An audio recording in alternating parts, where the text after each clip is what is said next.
to the Way of the Taibhsear. This is episode 26, Taliesin.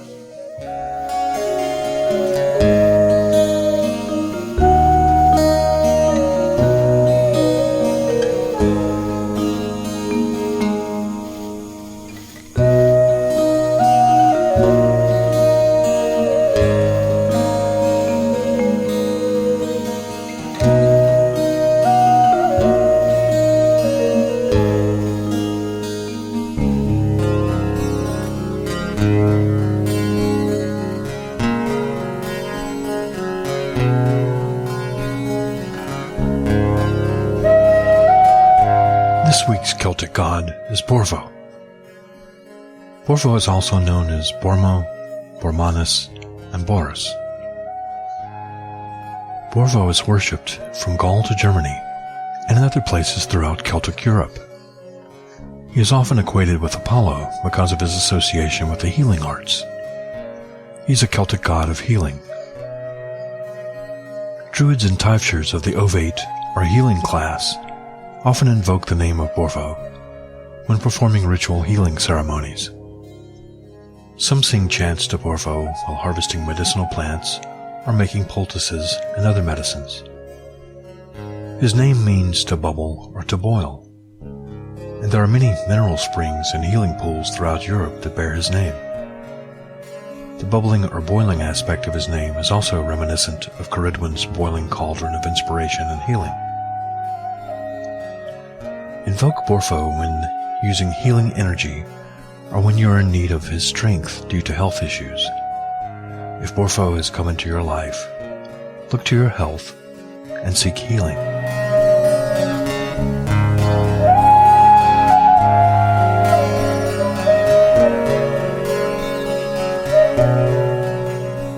The Tale of Taliesin. In times past, there lived in Penland a man of gentle lineage, named Tegid Vole, and his dwelling was in the midst of the lake Tegid, and his wife was called Ceridwen. And there was born to him of his wife a son named Morven ap Tegid, and also a daughter named Creri.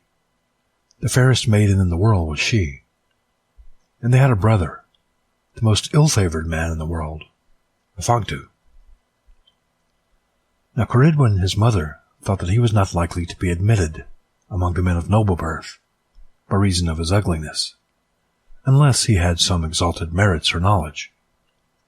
For it was in the beginning of Arthur's time, and of the Round Table.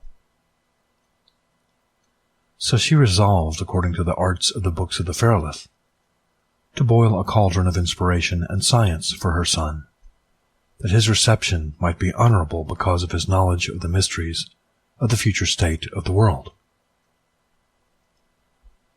Then she began to boil the cauldron, from which the beginning of its boiling might not cease to boil for a year and a day, until 3 blessed drops were obtained of the grace of inspiration. And she put the boy Gwienbach to stir the cauldron, and a blind man named Morda to kindle the fire beneath it. And she charged them that they should not suffer it to cease boiling for the space of a year and a day. And she herself, according to the books of the astronomers, and in planetary hours, gathered every day of all the charm-bearing herbs. And one day, towards the end of the year, as Ceridwen was culling plants and making incantations, it chanced that 3 drops of the charmed liquor flew out of the cauldron and fell upon the finger of Gwienbach. And by reason of their great heat, he put his finger to his mouth. And the instant he put those marvel-working drops into his mouth, he foresaw everything that was to come, and perceived that his chief care must be to guard against the wiles of Ceridwen, for vast was her skill. And in very great fear he fled towards his own land. And the cauldron burst in two, because of the liquor within it, except the 3 charm-bearing drops, was poisonous, so that the horses of Gwyddno Geirnir were poisoned by the water of the stream into which the liquor of the cauldron ran. And the confluence of that stream was called the poison of the horses of Gwyddno from that time forth. Thereupon came in Ceridwen, and saw that the toil of the whole year was lost. And she seized a billet of wood, and struck the blind Morda on the head until one of his eyes fell out upon his cheek.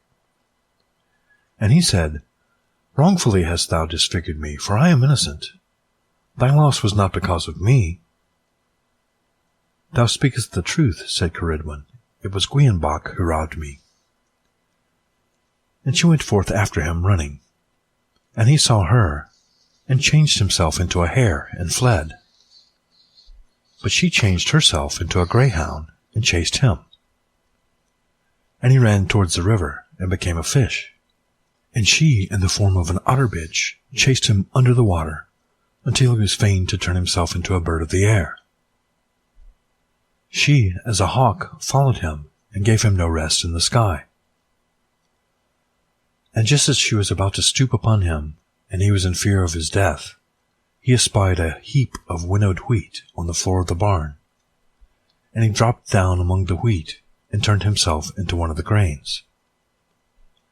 Then she transformed herself into a high-crested black hen, and went to the wheat and scratched it with her feet, and there found him out and swallowed him. And as the story says, she bore him 9 months, and when she was delivered of him, she could not find it in her heart to kill him by reason of his beauty. So she wrapped him in a leathern bag, and cast him into the sea to the mercy of the gods, on the 29th day of April. And at that time the weir of Gwyddno was on the strand near his own castle, and the value of 100 pounds was taken in that weir every May Eve. And in those days Gwyddno had an only son named Elphin, the most hapless of youths and the most needy. And it grieved his father sore, for he thought he was born in an evil hour. And by the advice of his council, his father had granted him the drawing of the weir that year, to see if good luck would ever befall him, and to give him something wherewith to begin in the world. And the next day, when Elphin went to look, there was nothing in the weir. But as he turned back, he perceived the leathern bag upon a pole of the weir. Then said one of the weir ward unto Elphin, Thou wast never lucky until tonight, and now thou hast destroyed the virtues of the weir, which has always yielded the value of 100 pounds every May Eve, and tonight there is nothing but this leathern skin in it. How now, said Elphin, there may be therein the value of 100 pounds. Well, they took upon the leather bag, and he who opened it saw the forehead of the boy within, and said to Elphin, Behold, a radiant brow. Taliesin shall he be called, said Elphin, for Taliesin means he of the radiant brow. And he lifted the boy up into his arms, and lamenting his mischance, he placed him sorrowfully behind him. And he made his horse amble gently, that before had been trotting. And he carried him as softly as if he had been sitting in the easiest chair in the world. And presently the boy made a consolation and a praise to Elphin, and foretold honor to Elphin. And the consolation was, as you may see, Fair Elphin, cease to lament. Let no one be dissatisfied with his own. To despair will bring no advantage. No man sees what supports him. The prayer of Sinlo will not be in vain. The gods will not violate their promise. Never in Gwyddno's Veer was there such a luck as this night. Fair Elphin, dry thy cheeks. Being too sad will not avail. Although thou thinkest thou hast no gain, too much grief will bring thee no good. Nor doubt the miracles of the gods. Although I am but little, I am highly gifted. From seas and from mountains, and from the depths of the rivers, the gods bring wealth to the fortunate man. Elphin of the lively qualities, thy resolution is unmanly. Thou must not ever be sorrowful. Better to trust in the gods than to forebode ill. Weak and small as I am, on the foaming beach of this ocean, In the day of trouble I shall be to thee of more service than 300 salmon. Elfin of the notable qualities, be not displeased at thy misfortune. Although reclined thus weak in my bag, there lies a virtue in my tongue. While I continue thy protector, thou hast not much to fear. Remembering the names of the gods, none shall be able to harm thee.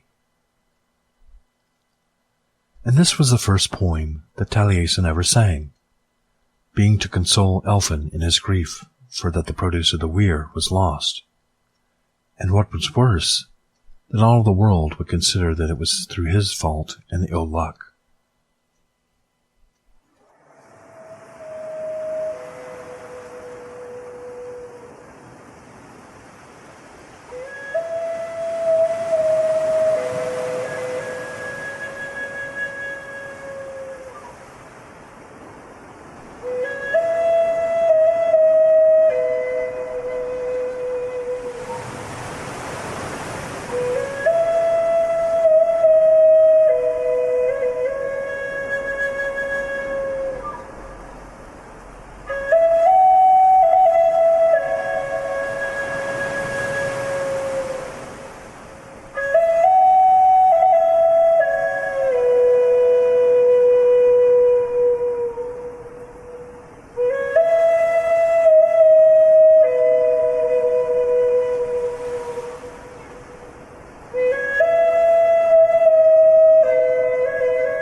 The tale of Taliesin is from the Welsh book of Celtic mythology known as the Mabinogion.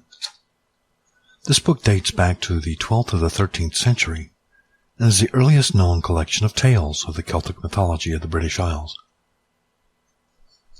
The story of Taliesin's origin is a great illustration of what it means to be a shaman or a vision seeker in the Celtic tradition. It is the tale of the transformation of the young boy Gwienbach into the great bard Taliesin. This tale of Taliesin is very similar to the Irish tale of Finn MacCool. In both stories, the heroes accidentally received the divine wisdom of the Awen, or the Imbus.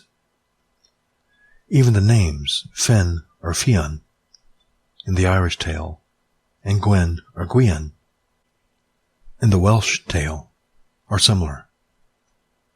Both names mean white or fair. Caridwen is a manifestation of the white goddess. White represents enlightenment, wisdom, and the divine inspiration of the Awen. So the name Gwyn or Gwen means white or fair one of the goddess. The name Bach has two meanings. In the Germanic languages, Bach means one who dwells by the stream. In Middle Welsh, Bach meant small one. So if we take both shades of meaning into consideration, Bach could mean small one who lives by the stream. Stream, in this sense, has a double meaning. In the story, Caridwen's cauldron is literally by the stream. We know this because when it cracks, it poisons the horses of Gwydno, who are drinking downstream from the cauldron. But what we're concerned with here is the deeper meaning. The inspiration of the Awen flows like a stream from the cauldron of the goddess. So it is this stream of inspiration that is significant to the story and to Gwyn Bach's name. White is the color of the inspiration of the Awen. It is the color most often associated with the goddess in Celtic lore. Druids are even said to have worn white robes in honor of this divine inspiration. So one possible interpretation of the name Gwyn Bach is the small white or fair one who lives by the stream. The white or fair portion of the name is not only referring to Gwyn Bach's complexion, it is also referring to the goddess-given inspiration of the Awen that will soon dwell within him. He lives by the stream of divine inspiration that flows from the cauldron, and the cauldron is a symbol of the womb of the goddess.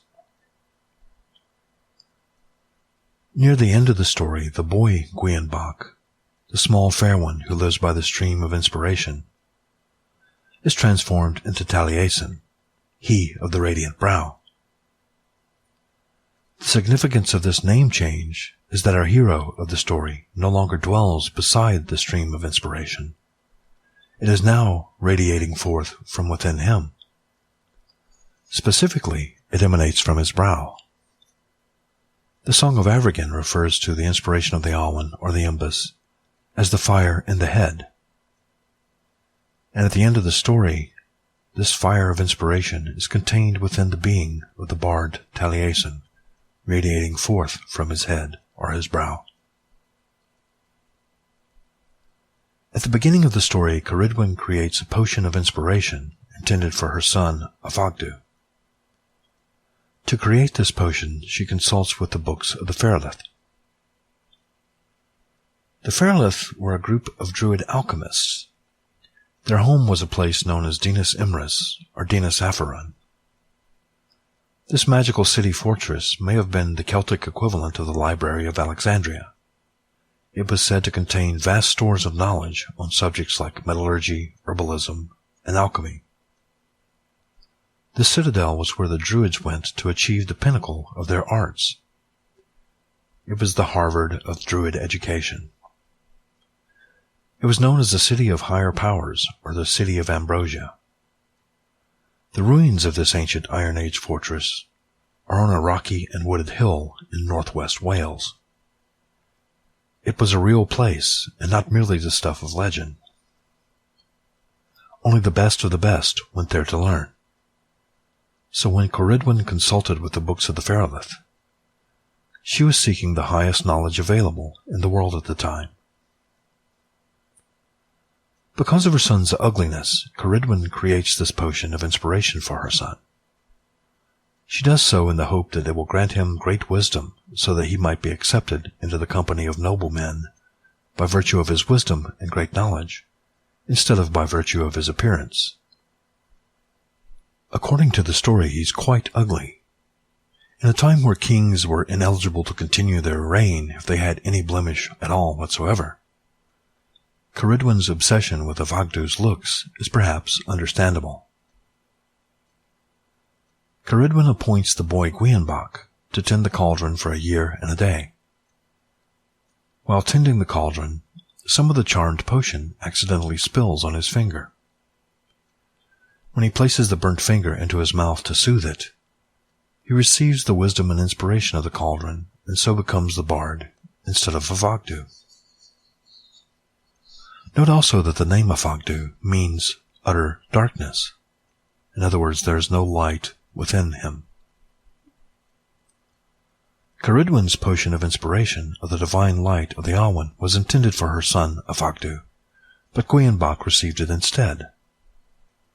Thus the story reminds us that the gods choose whom they will choose, in spite of our best laid plans. While there are many great skills that a bard may need to learn, and learning is definitely a part of the requirements to be a great bard, all the learning in the world will not help you if you have no natural talent for the art.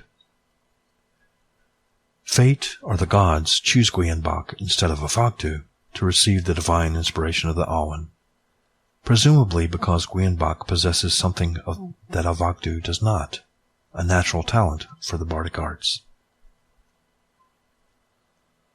Before continuing our interpretation of the story, this would perhaps be a good time to talk about what a bard is in the context of the Celtic world.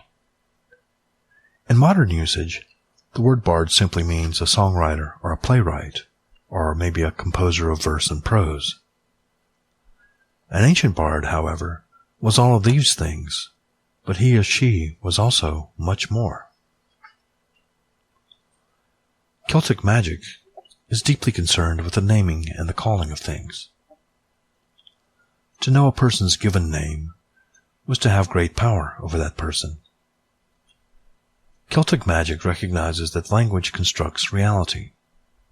So a bard, someone who makes a living with words, has the ultimate power over reality. A bard is a person who weaves reality by weaving words into poems, prose, and songs. Ancient bards were magicians, in other words. They had the ability to walk between the worlds.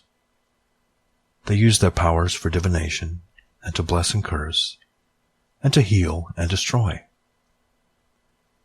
It was said that a bard's music was so powerful that it could stop warring armies. So a bard was more than a musician or a poet. He was also a magician and a shaman. The device that starts Gwienbach on his journey of transformation and rebirth is Caridwen's elixir of inspiration. While we don't know what may have been in this potion, it is known that shamanic cultures throughout the world and across time have used psychedelic potions to seek visions. So perhaps Caridwen's magic potion is some sort of psychotropic recipe used to induce visions for the purpose of seeking knowledge in the other world. When the liquor of the divine inspiration touches Gwienbach's lips, he instantly recognizes what has happened to him. He is also able to see into the future and to know that Caridwen will be angry that he has received the potion instead of her son Avagdu. Gwienbach sees that she will try to kill him, so he immediately undertakes a series of transformations. Note that each of these transformations gives him power over a different element. His first transformation is into the form of a hare. Ironically, hares are a totem animal of the goddess Caridwen. Caridwen is a goddess of the earth. So by making the transformation into a hare, Gwienbach gains power over the element of the earth.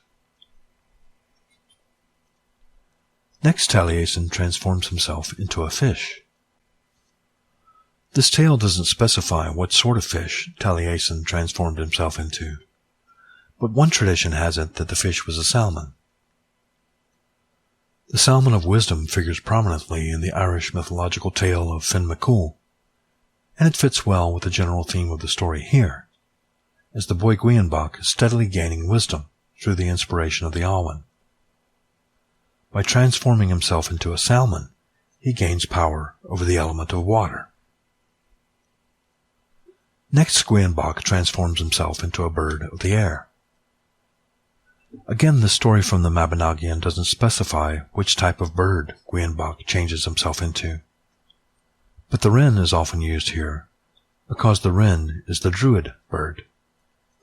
In fact, the Welsh word for wren and the Welsh word for druid are the same word, drewren. The wren is best known as the druid bird because in Celtic lands it is considered the craftiest and the wisest of all the birds. This transformation into a wise old bird gives Gwion power over the element of air. Finally, Gwion transforms himself into a grain of wheat. Wheat is baked into bread in the flames of an oven. In his poem, I Am Taliesin, the bard states that as a grain he fell to the floor while being roasted. So this transformation into a grain grants him the power of the element of fire. This grain is eaten by Ceridwen, the earth goddess, while in the guise of a black hen. She later gives birth to the bard Taliesin, thus completing Gwion transformation by the power of fire. Note the parallels between Gwion transformation into a grain and the idea of the green man as the feeder and sustainer of the people in the song John Barleycorn. In this song, a grain is planted in the soil that is the Mother Earth. This grain grows into a stalk that is cut down and harvested to feed the people. The grain is then born again in the womb of the Mother Earth and is transformed into sustenance for the people. This grain god must sacrifice his own life to feed the people and to be reborn again in the next season. In the story, the boy Gwion transforms himself into a grain, which is eaten by the goddess Ceridwen, the Mother Earth goddess. She carries this grain within herself for 9 months before giving birth to Taliesin. Thus the grain that was Gwion is transformed by the womb of the Earth Mother into the great bard and seer Taliesin.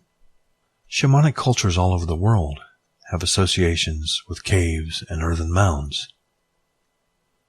These caves and mounds often have narrow passages similar to birth canals. Apprentice vision seekers undergo rituals within these caverns so that they may be reborn to their new shamanic lives. This symbolic rebirth occurs when the new shaman crawls out of the cave or mound through the narrow passageway, enacting a symbolic new birth through the birth canal of the Mother Earth. The shaman has died to his old life and has been reborn to his new life, just as the boy Gwion died to his former life and was reborn as the bard Taliesin after spending an appropriate amount of time in the womb of the goddess. After Taliesin's transformative rebirth, the tale says that Ceridwen could not bring herself to kill him, but instead placed him in a leather bag and tossed him into the sea. Although the Mabinogion states that Taliesin was placed into a leather bag, the 16th century Liddarth manuscript by Anthony Powell has him being placed in a coracle. A coracle is a small one-man boat used to this day in Wales and some parts of southern England. It is round and rudderless and consists of a wooden frame covered with leather. There's some evidence that such boats were used in ancient times in shamanic rites. According to Pliny the Elder and Julius Caesar both, a vision seeker would push a coracle out to sea after ingesting psychotropic substances mixed with mead, then cover themselves with a hide. This hide was probably that of a bull. There's precedent for such sensory deprivation techniques in the Irish practice of tarvish, or bull sleep, in which a druid would feast on the flesh of a sacred bull and then seek visions by wrapping himself in the hide of the bull. The gentle rocking motion of this coracle on the sea, combined with the sensory deprivation provided by the covering of the hide and the altered consciousness provided by the psychotropic substances, combined to guide the druid to the visions he sought.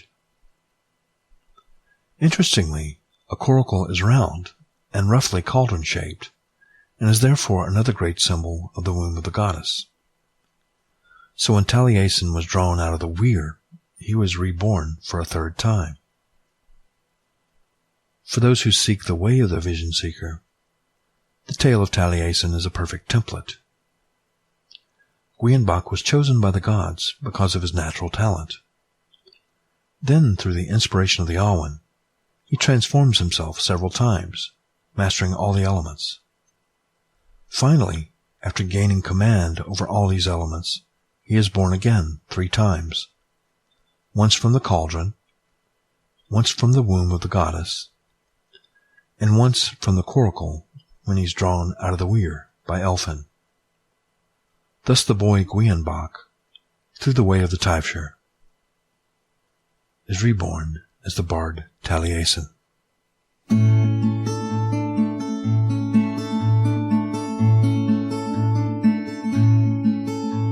For many years I've journeyed along the pagan way. Many roads I've traveled as I've grown. I've listened to the wise ones, heard what they had to say, until I found a path that was my own. Now that I am older, looking back on where I've been, I see how far we've come since we began. We honor in our own way those who came before, and thank them as they help us understand. Oberon and Isaac, Selena and Margot, Rolling Thunder, Starhawk, and the others we all know, who work the land and till the soil, plant the seed and watch it grow, for the harvest in the winter of the wheel. Yes, we've come a long way, but we still have far to go, to learn to live in harmony as one. We're living in the learning, and there's wisdom in the way, and miles to go before the journey's done. Now the snow is on the rooftop, but the fire is in the heart, and there's more days behind us than before. Now the old ways are the new ways, and we're learning as we grow, and the crone will be beside us evermore. Oberon and Isaac, Selena and Margot, Rolling Thunder, Starhawk, and the others we all know, who work the land and till the soil, plant the seed and watch it grow, for the harvest in the winter of the wheel. For the harvest in the winter of the wheel.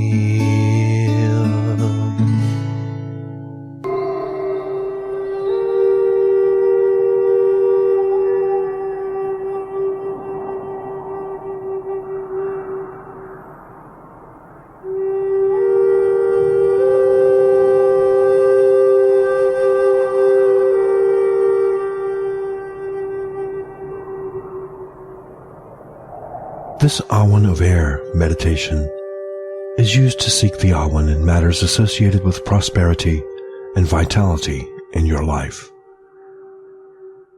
It is helpful when you seek a season of new growth and new vigor.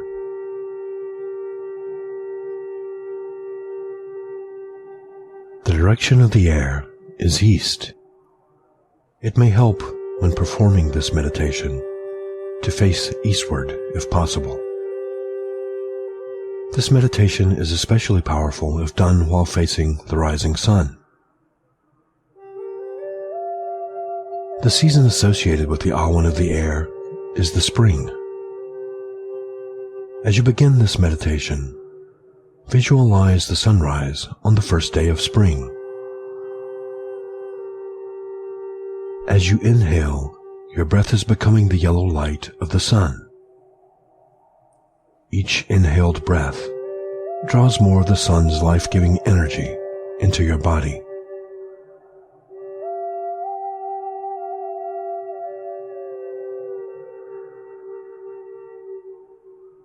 Take a few deep breaths. With your mind's eye, watch the energy of your breath spread throughout your body.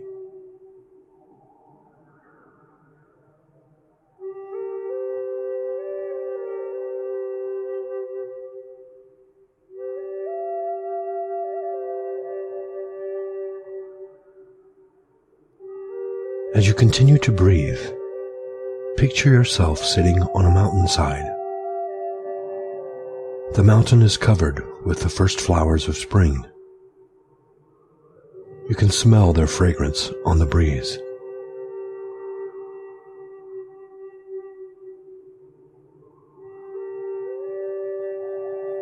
It is dawn and the dew is on the grass. Feel the cool dew against your skin becoming warmer as the sun rises before you.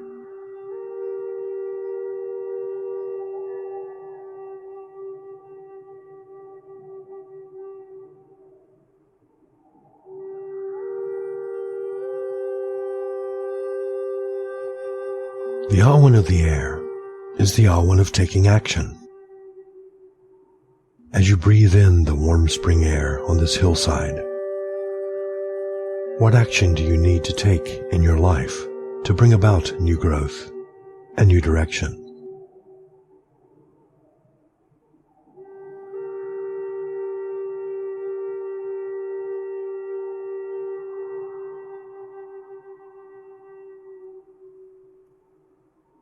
The awen of the air is the awen of personal truths and subjective meanings. As you allow the inspiration of the awen of the air into your consciousness, ponder your own personal truths. Is there any room for growth in your knowledge and wisdom?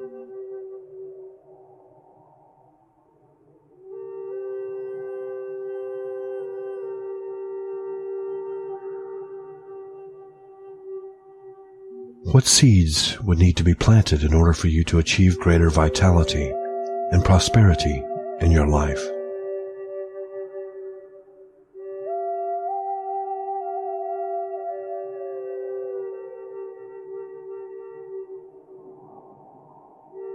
Which seeds might need to be pulled from your garden of mind so that the awen of the air might plant new seeds and new fruits?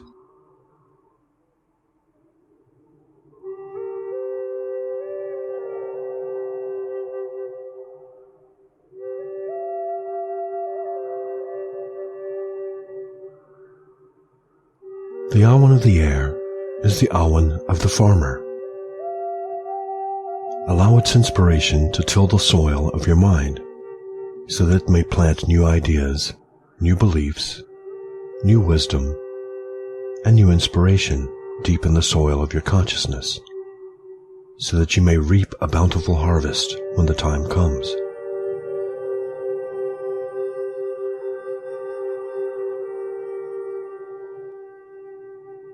What is the harvest that you seek? How can the awen of air plant the seeds of this harvest in your mind?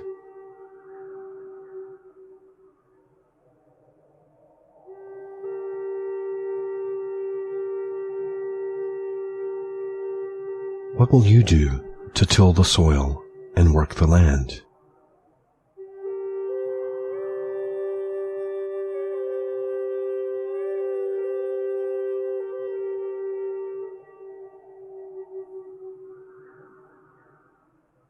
How will you feed and water the new seeds of wisdom.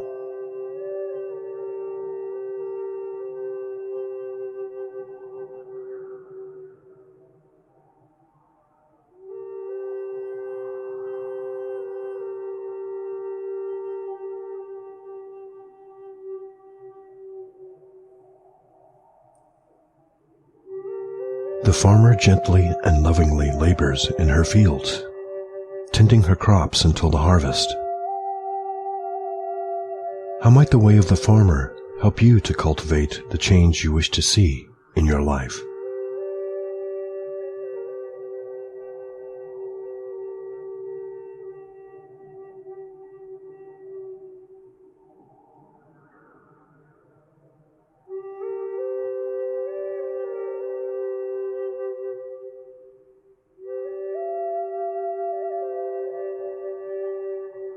Nua of the Silver Hand rules the Awen of Air. Nua was once the king of the Tuatha Dé Danann, or the fairy people. When he fought the Firbolg at the first battle of Meg Tuath, his hand was severed from his body. According to Breon law, a king must be without blemish, so this wound disqualified him from the office of ruler of the children of Danu. Dian Keet, the god of healing, fashioned a hand of silver to replace the one Nua lost. With his new silver hand, he was eventually able to regain his kingship, and henceforth he was known as Nua of the Silver Hand.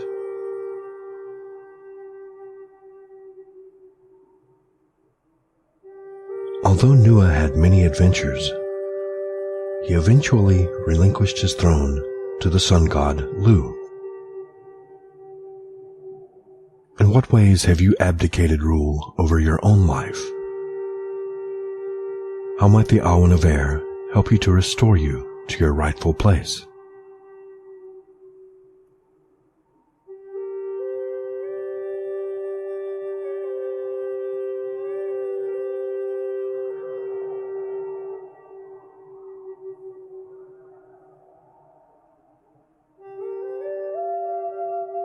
What is your silver hand?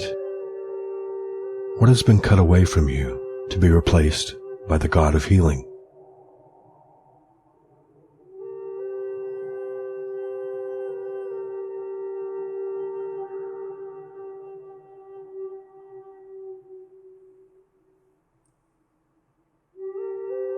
How will this replacement help you to achieve new growth and new vigor in your own life?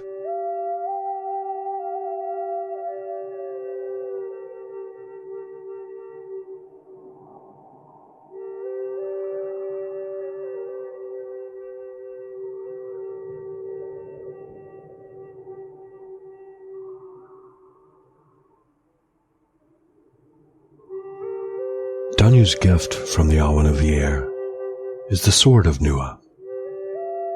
It is a symbol of masculine power and energy.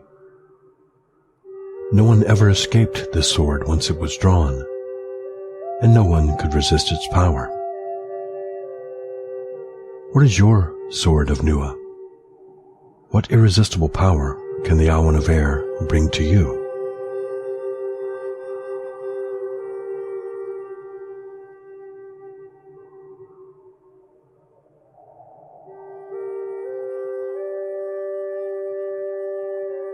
What wisdom do you possess that others cannot escape?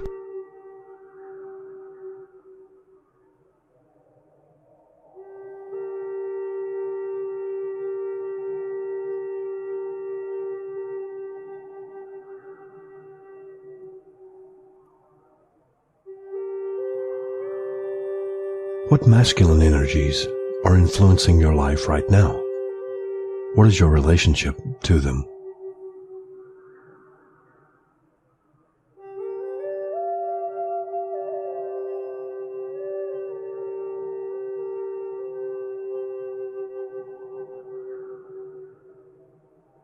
Are you at peace or at war with these energies?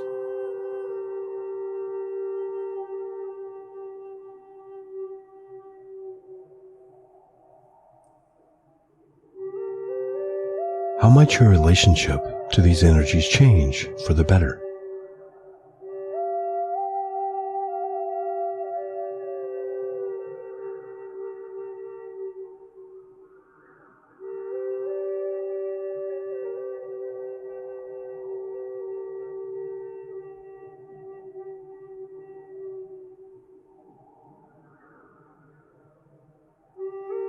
How might this sword of wisdom aid you in your quest for prosperity and vitality?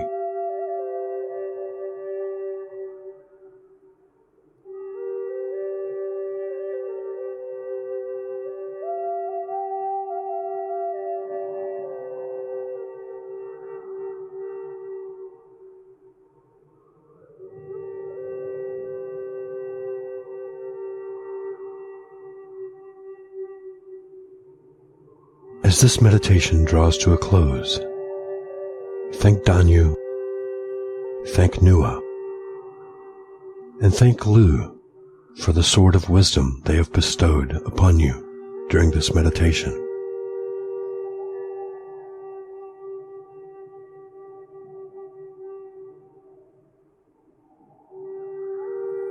When you are ready, open your eyes and know that you have planted a seed today that will come to fruition in the harvest, when the masculine energy of the sun and the feminine energy of the earth are in balance with the awan of air.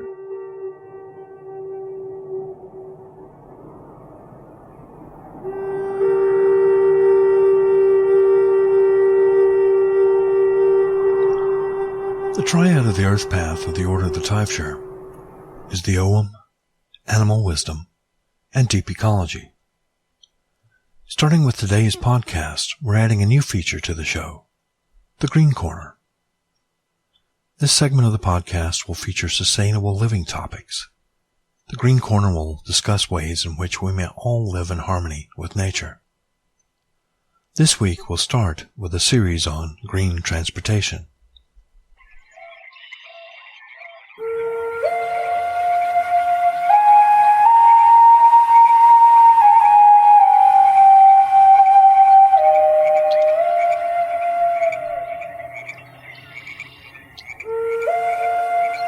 The Stone Age didn't end because we ran out of stones. It ended because there were better ideas about how to meet society's needs. Similarly, the end of our current oil age won't end because we run out of oil, even though that is quite possible within the next 30 years. It will end because we have better ways to meet our energy needs. Those better ways exist now, are proven, cost-effective, and have multiple benefits to society. Amory Levin's Rocky Mountain Institute. Former President George W. Bush famously stated that America is addicted to oil. As recent events in Iraq and other places in the Middle East can attest, America's addiction to oil has global repercussions. Although the United States makes up only 5% of the world's population, we use an estimated 25 to 30% of the world's energy resources. A large percentage of this energy consumption is oil and other fossil fuels. Clearly there is some truth to Bush's words. We are addicted. One of the characteristics common to addiction is denial. An addict doesn't want to admit he has a problem, so he finds creative ways to rationalize his addictive behavior. This may be the case with people who deny that humans are playing a significant part in global warming. Increasingly, scientific evidence demonstrates that human activities are having a considerable impact on the global average temperature. The Intergovernmental Panel on Climate Change's latest findings on global warming compared atmospheric samples with ice core samples dating back to 650,000 years ago. These ice core samples are drilled from the permafrost. This is frost that has never thawed. The contents of the atmosphere are trapped in the polar ice caps, creating a snapshot of atmospheric conditions hundreds of thousands of years ago. By studying the ice core samples, the atmosphere may be analyzed for thousands of years in the past. The IPCC study concluded that the natural current atmospheric concentration of carbon dioxide exceeds by far the natural range over the last 650,000 years, as determined from ice cores. The report also concluded that it is more likely than not that man-made factors are contributing substantially to the increase in global average temperatures, and that it is very unlikely that the changes in climate during the past 7 centuries were caused by natural climate variability alone. In other words, human activities are contributing significantly to global warming. In the section of the IPCC report on predictions based on climate modeling, the study concluded that it is very likely that in the future we will experience more frequent heat waves, periods of heavier precipitation, more intense hurricanes and cyclones, major changes in the wind, precipitation, and weather patterns, and constant and consistent rise in sea levels. Even if carbon dioxide emissions were stabilized today, the damaging effects could continue up to 1,000 years. The IPCC is made up of the top scientists in the fields of meteorology, climatology, and other related sciences from 114 countries worldwide. Over 90% of the scientists who work with the IPCC are in agreement that human activities are playing a significant part in climate change. Transportation plays a large factor in greenhouse gas emission. Our reliance on non-renewable fossil fuels is contributing to the destruction of the environment as well as to the unrest in unstable parts of the world. The good news, however, is that there are many alternative forms of transportation within our reach. Some of these don't even require the development of new technologies. We already have the technologies to implement many of these solutions. All that remains is to establish a market for them. In coming weeks in this segment of the podcast, we'll examine some of these solutions and their pros and cons. The information presented in this segment of the podcast is designed to be more of an overview of the current technology than an in-depth technical manual. When information is available, we'll provide links to resources, and if you're interested in learning more, you can find out more through the links that we provide. In the way of the Taibhsear, we use the Celtic tree alphabet known as the Ogham. In this section of the podcast, we will present one character of the Ogham each week, offering information on the meaning of each letter of the Ogham alphabet, trees associated with each letter, the healing and magical properties of each tree, gods and goddesses associated with each tree and letter, and the divinatory meanings of each letter of the Ogham. Since we will be discussing medicinal uses of the plants in this segment of the podcast, please remember that herbal medicine requires caution and practice. None of the medicinal uses discussed on the Way of the Taibhsear podcast should be attempted by a novice. Some parts of the plants of the Ogham are poisonous, and people with allergies should also be aware of the potential allergic reactions to plants. If you are interested in herbal medicine, find a skilled practitioner and take lessons. Do not attempt to use medicinal plants without the supervision of an expert.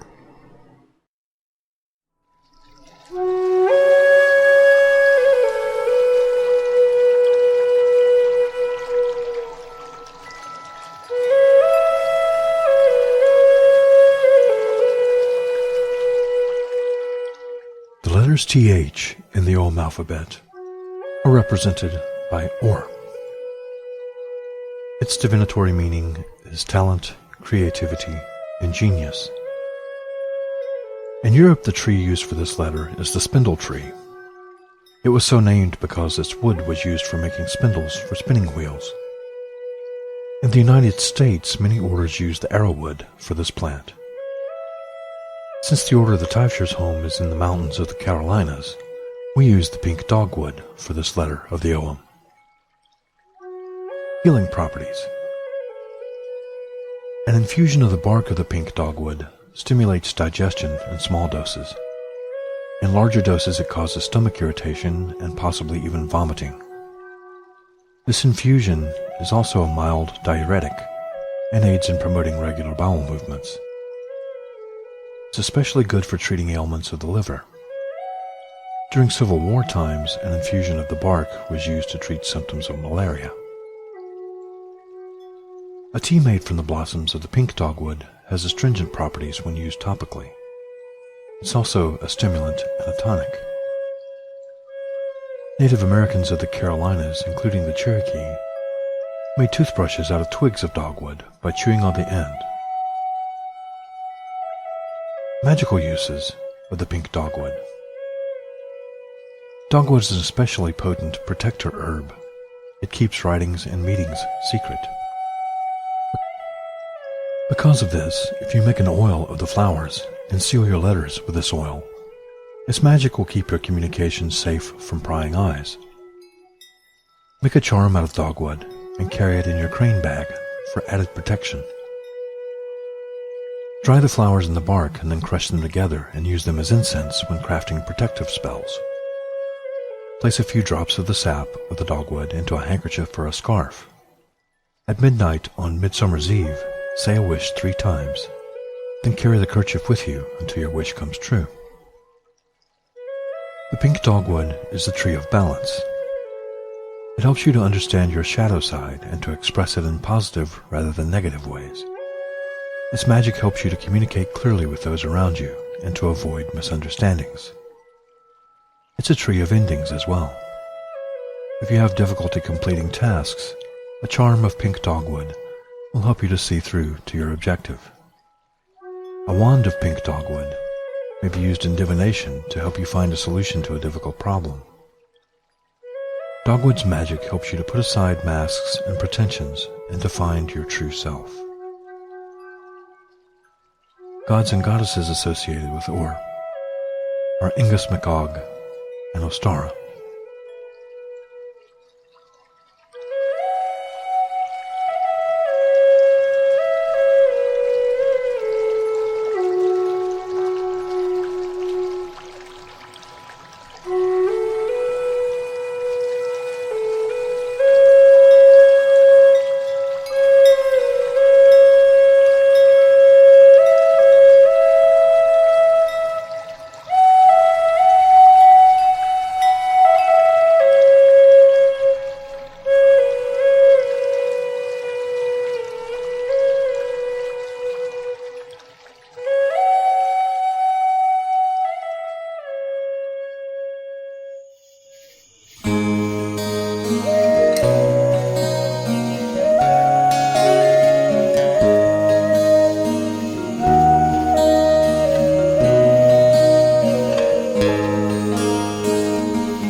You've been listening to the Way of the Taibhsear podcast on International Pagan Radio, where it's all pagan all the time.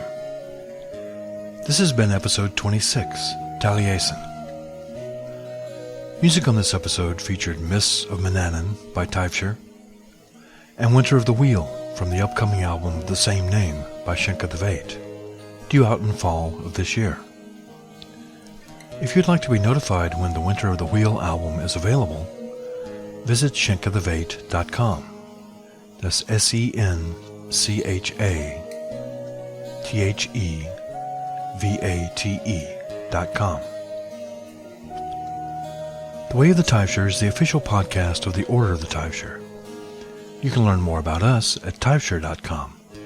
That's TAIBHSEAR.com. The Way of the Taibhsear is a podcast about Druidry and paganism as practiced by the Order of the Taibhsear. Paganism is a wide and diverse community, and we don't claim to speak for all pagans. You can get in touch with us at the show at podcast@taibhsear.com. Again, that's podcast@taibhsear.com. The Way of the Taibhsear is sponsored by Elder Grove Seminary